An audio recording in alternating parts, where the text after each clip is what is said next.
Here we go. Time for another sprint zone. 3/10/2026. And it's a warm day and a bit breezy at times. And at this time, I would like to take time to thank Ron Kennedy for his footage and telemetry, as well as Scott Pollia of the Corn Doggies team for his telemetry. Heading into the beginning of the sprint zone, life is good. Got Felix up front in his rain kit.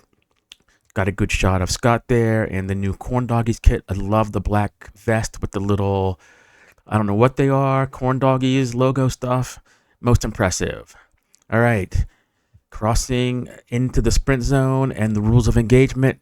Nothing has happened yet until everyone's around the corner. And now it's game on.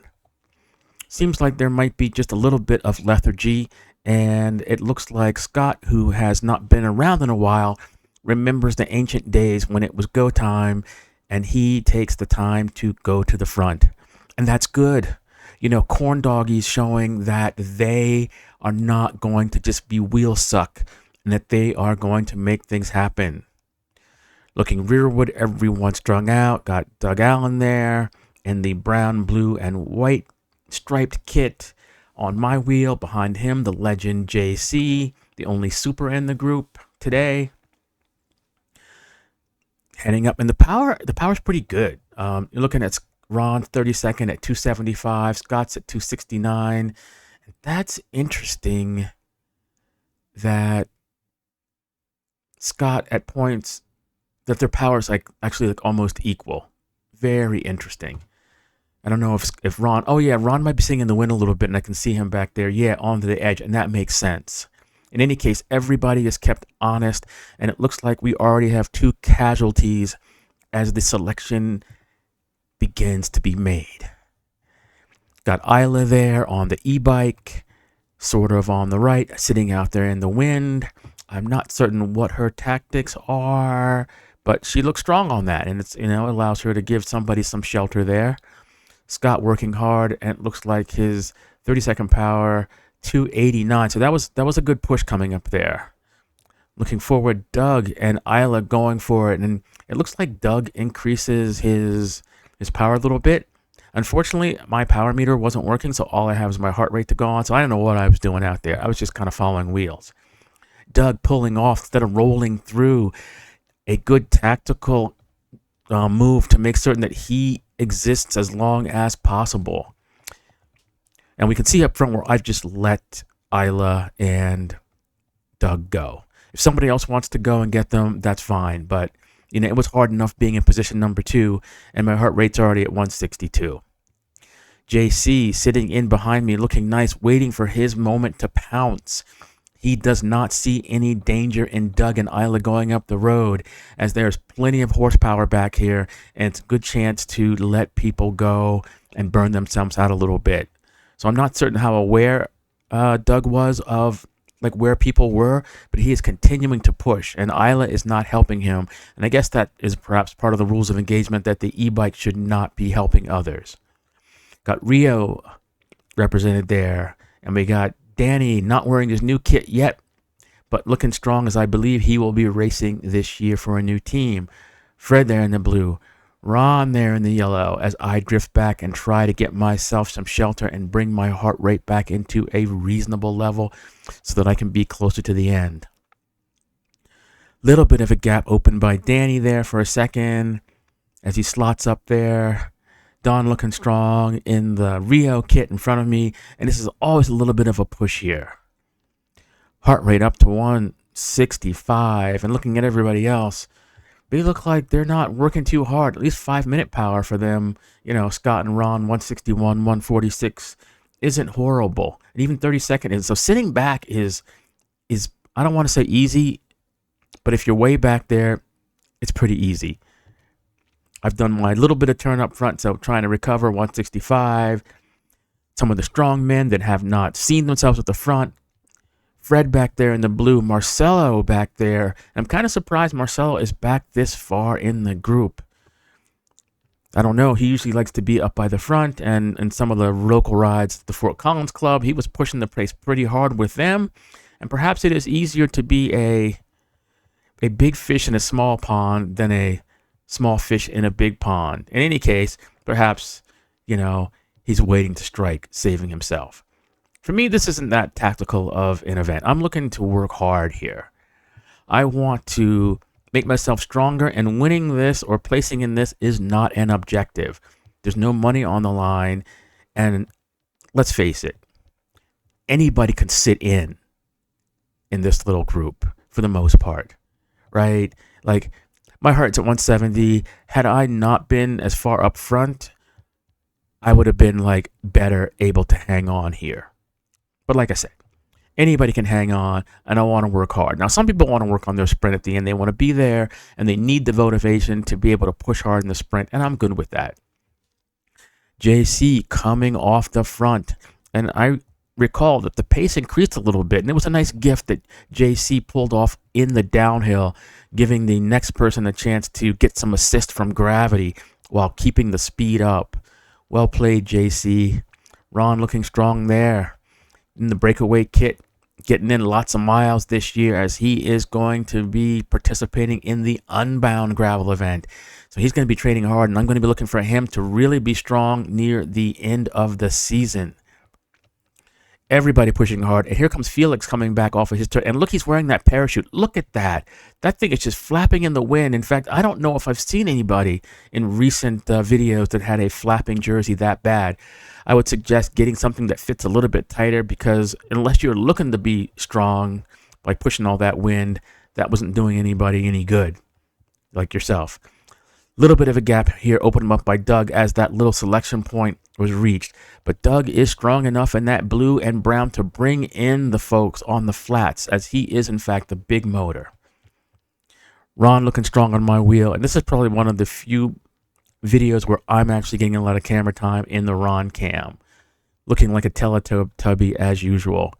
My heart rate was up to 176 for a while. Not my max, but it's not a walk in the park either. Yeah, I'm kind of wishing I was way back there. Let's looking at Ron's wattage, and his 5-minute power, 164, is not great. I mean, I don't mean not great. Great as in great, but it's it's high, but it's not that high. It's pretty comfortable. Even his heart rate, 141. Yeah, his training is going well for him. People peeling off the front. Looks like Bryce coming back of the Rio squad. Nice black jacket. Looks like it's sucking up a little bit of wind too, but not like Felix's jacket. Corn Doggy's in front of me, looking strong.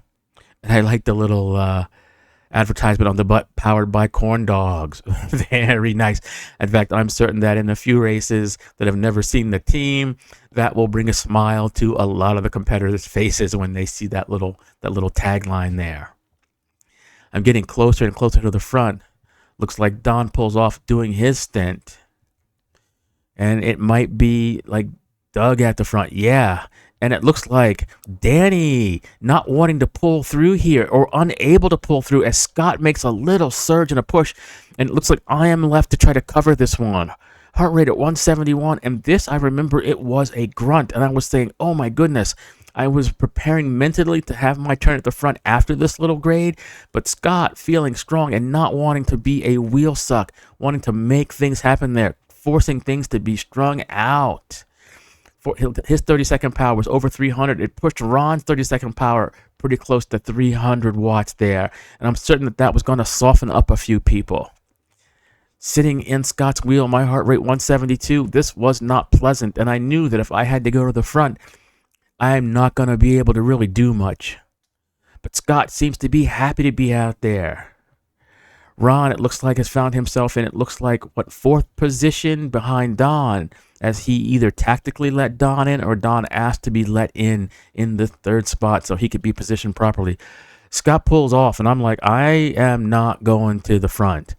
But Scott really didn't slow it down that much. And looking at his power, numbers don't lie. You can look at the graph. Scott keeps the power on, and then Ron comes through. I want to keep myself a little bit honest over here. Don't want to drift back too far. And look, everybody is bunched up behind me. Everybody looking to go when it is time.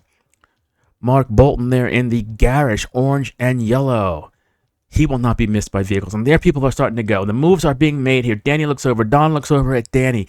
Doesn't want to cut anybody off. Everyone adhering to the rules of engagement as I slide back through the middle.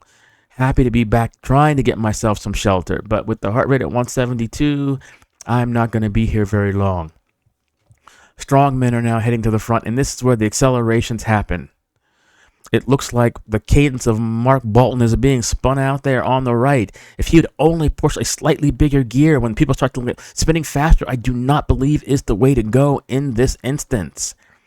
And I believe there is science to prove that as the gap is opened up. But I don't have any more to give at this point, and I slide back and call it game over. Now we're focused to the upper right.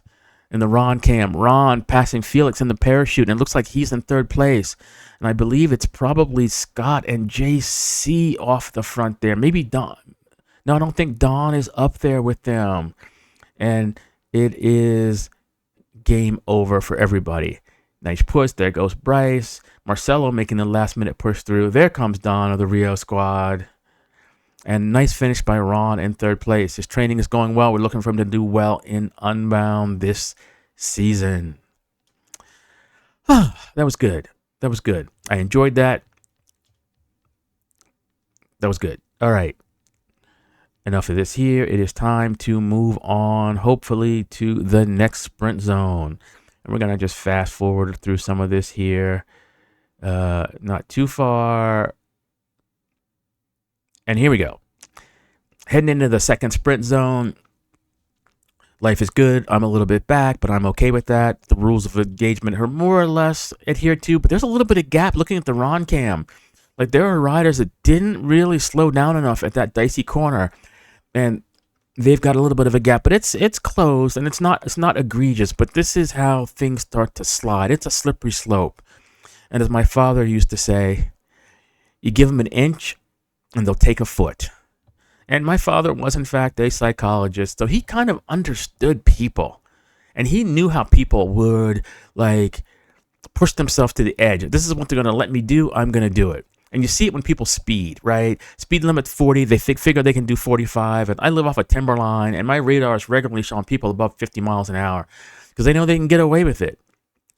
In any case, digression here, everybody kind of bunched up, looking for the sprint, and I know TTH is behind us, but not that close. They were behind that big yellow dump truck, which might also hold them up a little bit. So I don't think there's any sense of urgency for us to hit it. Yeah, you can see the little shot of the dump truck way back there. TTH is back there. I don't know if they saw us. It's probably good that truck is perhaps occluding the view, because if they did see us, it's just extra impetus to show us who the strong men really are. But digression again, speed 24 miles an hour, strongman at the front. It looks like Ron throwing down some good power. 30-second power, 267, 270, and it's going up. Instantaneous power, 280. So it looks like his 30-second power and his instantaneous are matching, just waiting for somebody to take over here. You can see the 5-minute power, all the recovery, and it looks like Doug and somebody going off the front in the Ron cam. Mr. Bolton coming through with the high cadence. JC coming through. Don up there. Marcelo coming through. And I'm just riding coattails back here. I heart rate down to like 124. It's pretty easy back here. Yeah. Like I said earlier, pretty much anybody can ride coattails. Ron's got himself a good position so far in this one. And it doesn't look like anybody is pushing like a tremendous amount of watts, because I think everyone is waiting for the little grade up there. Scott's power, 220-ish instantaneous, 210, 30-second power. Ron's power creeping down to 35 watts as he's soft pedaling in here. No one really wants to present themselves too much to the point end of the stick, as there is some wind up there to be dealt with. Looks like Mr. Allen falling back as there's a little bit of movement at the front. Yeah, my power, heart rate down to 124. Yeah. It's pretty much pedestrian at this point.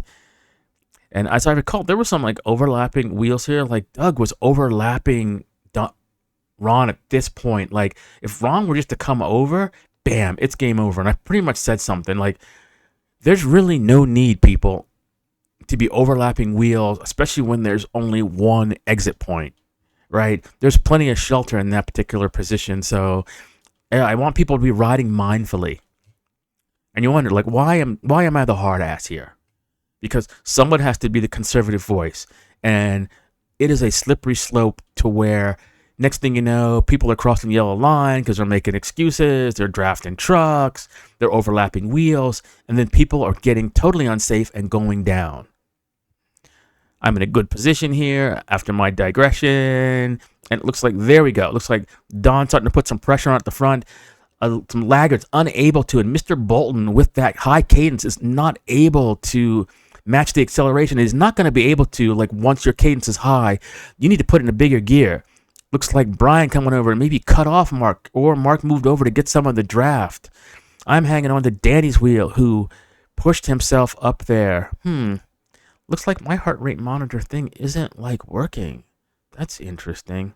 That's possible. I think maybe my heart rate monitor battery did die at some point. Maybe that's it. Speed's still good though. There goes Bryce, who gave it his shot, and there's a small group up the road. Ron looks like he has been at the front for a while, looking really strong here. Probably need to designate an official into this sprint zone, maybe the stop sign there, or it definitely shouldn't be the road. Otherwise, people are just, it's a braking contest. People pushing through at the very end, trying to keep their average speed up. I don't really see much point to that, tell you the truth. Like, go hard, give it up, and recover for the next one. But that's just me. Yeah, I think my heart rate monitor is just like... Ugh. Anyway, that was pretty good. A good time was had by all. Now, there's some recovery here. We'll kind of fast forward, because nobody really cares about the interim section, even though I rendered it all. People were pretty well behaved. Nothing much to say here. Actually, this little section, this was kind of like everybody was together, and then at some point after the tracks, people just took off. Like, this used to be the zone where we worked together, you know, rotating. People would do their single line, pace line, learning how to cooperate until the end. People are treating this as a sprint zone now. Somebody feels good and they just go. And I must say, there are 2 riders in the past 2 rides who have said to me, actually 3, that this was not very organized. It's just people attacking as if it is like a race to the sprint zone. Kudos to JC by just holding the tempo. People thinking they need to pass JC, the strongest rider in the group. If JC is chilling or whatever and not chasing, you should follow the big dog. Like, yeah.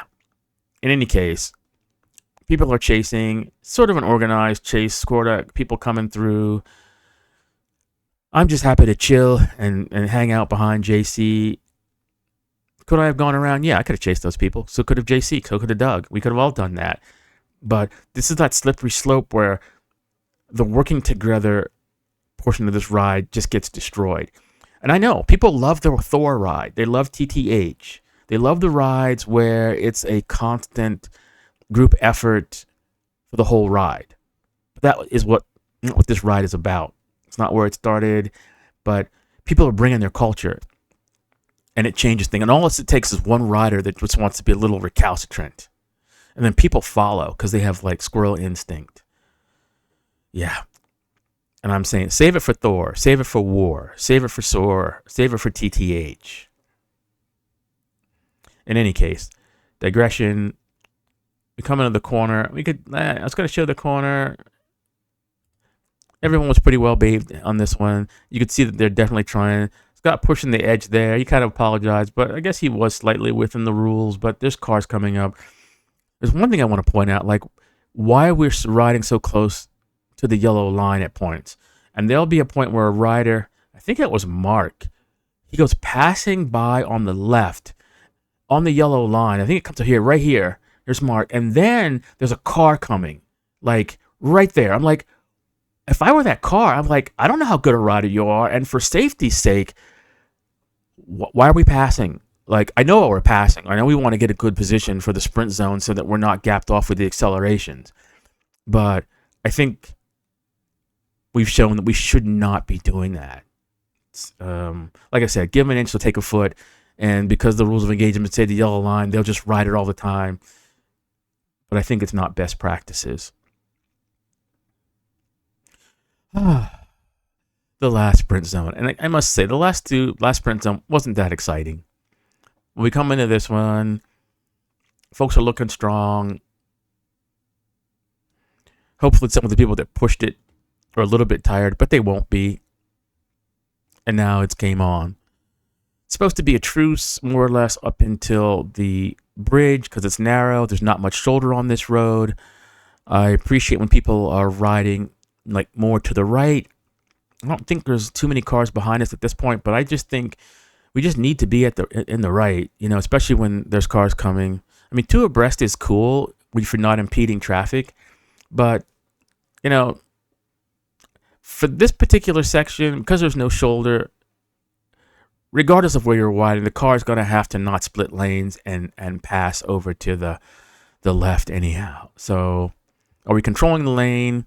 Debatable. I'll have to give that more thought. But now there's a shoulder. Everybody's starting to get strung out. Positions being as they are. And this is where the pecking order, I would like to see more people not riding above their station, because I'm just going to have to go around them later, which in some instances is good practice. And other, depending on how courteous they are as far as like moving over, if you're about to blow, wiggle that elbow so the gap isn't so large. But most people here, or a lot of people, I should say, are just thinking about themselves. And for you guys that are riding on teams, or for you guys that are even looking to be opportunistic yourself, wiggle the elbow, slop back. You get a chance to recover. You do have a chance to maybe tack on the group that might be able to bring these people back. But if you let that gap open, it's like game over. Like, this should be like racing 051. If you can't hold the wheel, unless you've got some reason that you're trying to gap off the team leader or something, you're just hurting yourself and other people behind you. And people will take note. I take note. I note who opens up gaps. I note who I do not want to be around or behind. And if, in fact, I was racing, and I'm always thinking that if I was racing, what would I be doing? Most times I don't do in these events what I would be doing if I was racing, because it would be a little too assertive. Holding my position, not letting people in, shirking my duty at the front, just trying to basically race. But this isn't so much of a race. But maybe I can't fault people for like trying to hold their position, riding above their station, but not letting people know that you're about to blow and opening a gap. That I can fault you for. Pay attention, people. Mindfulness, cognizance, smart people. I mean, anybody can pedal a bike, but it seems like when people start pedaling, their brain just goes into their feet and legs and quads and glutes, and they're not really thinking. In any case, it looks like, is that maybe Brian out front in front of Ron? Look at Ron's 30-second power in the 170. So we're not going hard yet. And to quote a British friend of mine, isn't this a snoozer? Yeah, nobody's done anything yet. I'm just chilling. My heart rate thing is broken. It's annoying. Technology. Yeah, I think maybe I'm going to have to wear both heart rate monitor, both computers, and see if one drops out, the other one's okay. In any case, looking at the Ron cam, Ron coming through, sneaking through on the right as Brian pulls off. Now there's wattage being thrown down by Ron, 32nd to 30, and increasing instantaneous almost. It's like, he almost hit 300 there for a second. And now it's game on. Felix in front of me, parachute on, and look up front, looks like Scott, Doug, Bryce taking over the mantle from Ron as he slowly drifts back, holding his own. I'm sitting back here pretty comfortable for the most part, just waiting for people to fall back. Lots of draft back here. Is it easy? No. Is it super hard back here? Well, no. But it's fun to be sitting in, especially when I think I probably did weights or something like that the day before. That's how I'm a bit tired. Good to have those 2-a-days. Yep. Looks like, was it Marcelo out there in front of Ron? Is he going to bring in Don or whatever? Nope. Not much change in the leaderboard up there. I think people are just waiting to pounce. Yeah. Not much happening. I'm waiting for something to happen. Ron's power is pretty good, like 32nd, like 240, and he's sitting in. So you know that they're going up there. They're going hard. And here it is. Marcelo makes the attack up front, going for it. JC on his wheel. Ron slots in behind JC, and it looks like Doug, who did have the lead, being bested by Marcelo, and then JC, it looks like, takes the easy win on that one. So, well done there, well done. That was good. That was good. I enjoyed that one. And a good time was had by all. Here's the intersection. I always like taking the sidewalk. Like going into the street, I'll keep saying it. You just force interactions with cars. So, better to be safe than sorry. Until next time, peace out.